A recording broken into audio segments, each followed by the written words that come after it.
So I was working at the West Side Comedy Club. You got to go there. Some old friends of mine opened the place up. That's why I did it. I had the best time. And what was really cool is it was mostly, podcast listeners. So I could say whatever the fuck I thought, essentially, in these times. You know what I mean? Everything that's going on. I heard like those fucking people were going down to the Comedy Cellar and then writing down what other comics were saying about Louis C.K. and all of that type of stuff. It's just so fucking, it's such a crazy time right now. I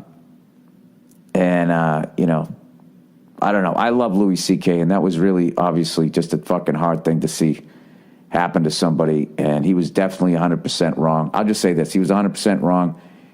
He did own up to it. And I think he will definitely be back. I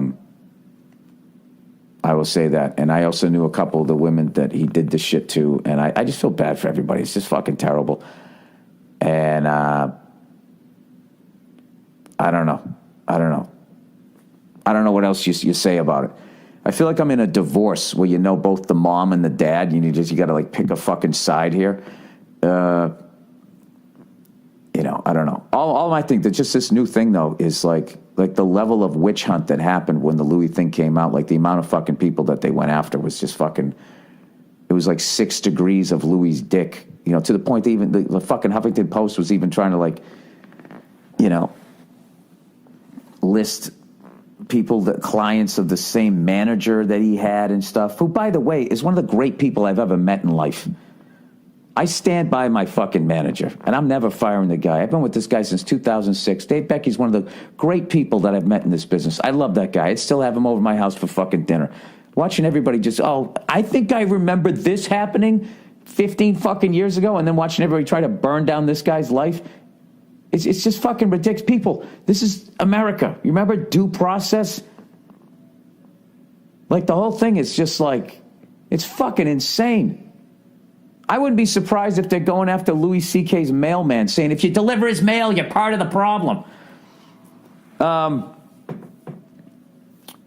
it doesn't seem to be like there's any sort of like, in the judicial system, where there's like, if you steal a bike, you get this sentence. If you rob a bank, you get this. If you kill somebody, if you kill a whole bunch of people, all the way up to the death penalty. Yeah, this kind of seems like it's become... it doesn't make a difference if it's sexual misconduct all the way to sexual assault / rape. You're getting the exact same level of punishment. So that's only my question, okay, out of all of this, because he was definitely wrong, obviously. I mean, this is all obvious shit that I'm saying, but does the punishment match the crime? Because, sexual misconduct, when you talk about sexual misconduct, like I don't know how many podcasts I would have to do to tell you all the stories of sexual misconduct with just women as a stand-up comedian who used to go out after his shows selling his posters and all and taking pictures with you. Just the fucking women, okay? And I'll tell you, it was never any of the young ones.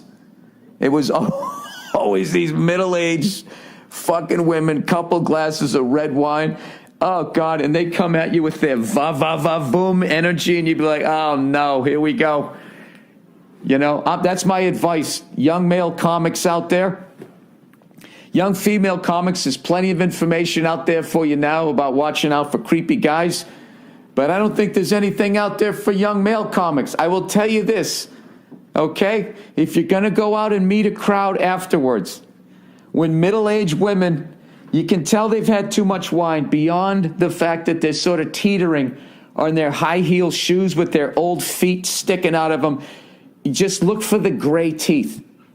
All right, and a little bit too much makeup, and then they got the girls out a little bit. Just fucking watch yourself, okay? Because that's the old cheerleader who is not aging well and is freaking out that guys don't find her attractive anymore. And I'm telling you, they're gonna come up to you,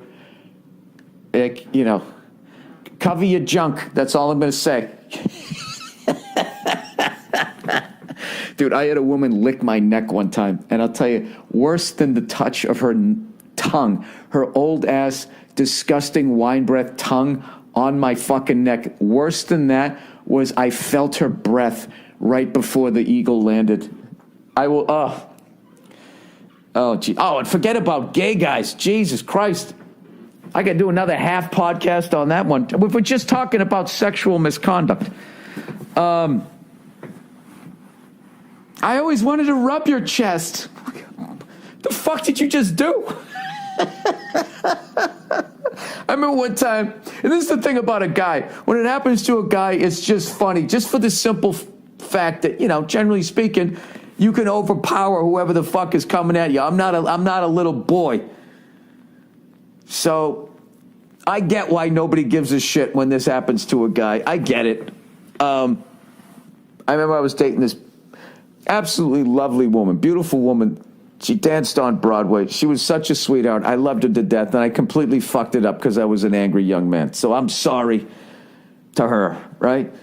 So she was dancing in this thing called Broadway Bears, which was like they used to do this thing to raise money. It was like a burlesque show. So it wasn't like this creepy titty bar thing. It was just, if you ever go to a burlesque show, which my wife took me to one to see that Dita Von Teese, I was just like, are you fucking kidding me? She's going to take me down here to go see, basically go to a rated PG-13 strip club? I have the coolest wife ever. And then I got down there, and I think I was the only straight guy there, and it was like mostly gay guys, right? And that's what this Broadway Bears thing was. And it wasn't like the creepy Hooters vibe. So it's actually better if there's a bunch of gay dudes there, because I always did that whole, I like Hooters, strip clubs, titty bars, and all that shit. It's just like, that's something that's like fascinating when you're like in your 20s, I think. And then somewhere, if you're progressing, if you're maturing, at some point it just becomes gross, or at the very least, like, this is fucking stupid. I want to go out and get laid. I'm going to sit here looking at naked women who aren't going to fuck me. This is stupid. While losing a ton of money paying for watered down drinks. What? No, I don't want to eat in here. You're in the sex industry. Get away from me. I want to order some food, right? So I go down to this Broadway Bears thing, right? And, there's all these, it's fucking hilarious. There's all these smoking hot women doing their dances and stuff. And then there's all these shredded dudes. So all the gay guys are going nuts about the dudes. And I'm looking at all these women going like, oh my God, right? Fucking dancer legs. They were incredible, right? Oh, by the way, they also were really talented. Right? So the fucking show ends. And I'm waiting for my girlfriend at the time to come out. And this fucking, out of nowhere, this guy came up and just smacked me on the ass. And it wasn't like it was like if you were playing football, it was good game. But at that place, it wasn't. This guy wanted to fucking hook up with me. Dude, he hit me so hard, like I almost fucking got whiplash. And I fucking turned around, and I can't say what I said to the guy. But I made it clear to him that I wasn't gay. And I'll never forget, he just like put his hands up and was like backing away. And I remember when he put his hands up, the dude had these fucking guns. And I was just like, I don't know what this guy's thinking right now, but if he wanted to do something, I don't know if there's anything I could do about it. I'll never forget his big, hairy, gay arms just coming out. Oh, I'm sorry, I just fucking... No, he didn't even talk like that. I'm doing like the hacky gay voice. He had just like a regular dude voice. And, oh, dude, I got a zillion of those fucking stories. If we're talking sexual misconduct here. And you know what's funny? Is the reason I stopped going out after my shows wasn't all of those fucking witches of Eastwick, drunk bitches coming up to me doing God knows what, right? Just crossing all kinds of fucking lines. Like you're literally like you're a cartoon character. What made me finally stop was that time the guy went to take the camera out to take the picture of his girlfriend or wife, and a loaded 9mm fell on the fucking ground. And it was right on the ground, and I should have kicked it away, All the episodes of Starsky and Hutch I watched, I didn't. I just froze. I pointed at the gun, and I went, dude, what the fuck? And I let him bend down and pick it up, and I just stood there. I've never felt more white in my life. You know what I mean? Just classic cul-de-sac, like, hey, Frank, I believe you dropped your pistol. Thanks, Bill. Blows my fucking brains out. Oh, you hear that? That's my alarm. I got up a little early. So, anyways, people, I think it's a great thing that all of this stuff is coming out, because there's no way that women should have to be tolerating this. They've tolerated it way too long. But can we stop short here of, like, then trying to literally destroy everybody around the fucking person over social media and no burden of proof whatsoever? These are like real people that you're going after, okay? You know? These people that are around these people that have done horrible things. They have wives, they have kids, they have families, they have mortgages, you know? And just fucking willy-nilly, oh, somebody just said this on Twitter, it has to be true, and just pile on and blow on the ashes and try to turn it into a fucking inferno, is also not right. Okay? And I feel really bad for my manager and what the hell he's going through right now. I really do. And I'm not going to be one of these fucking people. And I hate how this whole fucking day, and don't say anything, man. It's not worth it. Don't say anything. So I'm just going to leave this guy who's been a friend to me for fucking 11 years, guided me through my career. My career went through the fucking stratosphere with this guy. I'm just going to leave him twisting in the wind. Go fuck yourself. Dave Becky's a great guy. Can I ask you about the Louis stuff recently? Sure. What was your reaction to it? He comes back, he does comedy, and everybody gets pissed off. Well, I don't think it was everybody. It was a lot of people. Yeah, some people got pissed off, and then a lot of people thought, like, you know, he's had enough. Let him up off the mat. I always equate it to, like, you know, I'd watch a buddy of mine get into a fight. I wanted him to win. But after a while, it was like, all right, it's over. You got him. Like, let him up. I mean, they took everything from him. And, like, if he wants to go out and do stand-up, I mean, it's a free country. You don't have to like it. You don't have to go to the shows or anything like that. But I just wish we could get out of this. I wish we could get back to I don't know if that period ever existed, but I wish we could get to a period where you could discuss things and not just have to pick a have people start yelling at you and then try to destroy your career just because you have a difference of opinion. Where if you're on the same page going, hey, you know, this behavior is not correct and should be dealt with, and then you're disagreeing on type of punishment, length of punishment, or anything like that, and then it just becomes like this thing where that we live in a world now where you have to be afraid to say that stuff. It's, you know, to people who are allegedly progressive. It's like, how are you progressive if I have a difference of opinion, and so then you're going to try to destroy me? Is the irony of that? I don't have a problem if somebody disagrees with me. I would never try to go out, you know, and like ruin them to the point that they're out on the street, you know? And then I also have like a you know, there's a lot of shit where it's just like, this sounds like a job for the authorities and people who went to law school, as opposed to me, who's just some people on Twitter. Yeah. And me, like, what the fuck do I know about the legal system? I don't know any of this stuff, but like most people, I do have an opinion. And, you know, I don't have a problem if somebody disagrees with me. I would never go after them like that, especially if they haven't done anything other than weigh in on a topic. It's bizarre. Like, everybody on the internet, they're just such good people, like, you know, without having to demonstrate it. That's what I love. Like, there'll be like a hashtag. I saw one. It was this, things I don't tolerate.